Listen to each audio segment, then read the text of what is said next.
Soudain, une lampe torche tomba sous le lit, et la fille tourna rapidement la lampe de l'autre côté. Par chance, les voleurs l'avaient attrapée, mais ne l'avaient pas trouvée, bien qu'un complice semblait avoir remarqué quelque chose. Il alluma la lumière, et la fille commença à avoir peur. Elle était si nerveuse à cause de la proximité du voleur qu'elle n'arrivait plus à respirer. Même ses orteils étaient tendus. Heureusement, les voleurs se concentrèrent sur le lit. Il s'avéra que c'était leur chef qui était allongé dans le lit, et qu'il avait été blessé par le petit ami de la fille lorsqu'il avait fait irruption dans la maison. Lily découvrit que le chef n'était pas en bon état, et que probablement son petit ami n'était plus en vie. Elle ne put s'empêcher de pleurer en y pensant, mais dès que les larmes commencèrent à couler, elle referma rapidement les yeux. Alors que Lily était sur le point de désespérer, une opportunité se présenta. Les voleurs furent envoyés pour nettoyer la maison, et un seul homme resta pour s'occuper du chef. Le voleur allait consulter Internet pour trouver une solution au problème du chef. À ce moment-là, son sac tomba au sol.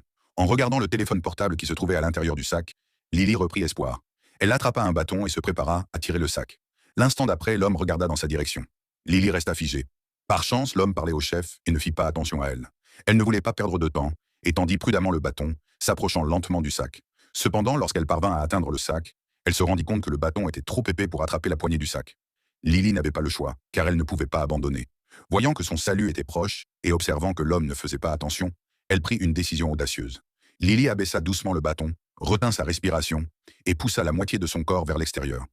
Lily parvint à attraper le sac. Avec deux voleurs dans la pièce, elle s'apprêtait à tirer le sac vers elle. Mais l'instant suivant, le chef bougea le bras, manquant de peu de la découvrir. Lily eut peur de bouger jusqu'à ce que quelqu'un entre dans la pièce. Ce n'est qu'à ce moment-là que ses nerfs se relâchèrent. Elle prit son téléphone portable pour appeler la police, mais juste après avoir terminé d'écrire le message, son téléphone s'éteignit à cause de la batterie faible. Lily était désespérée.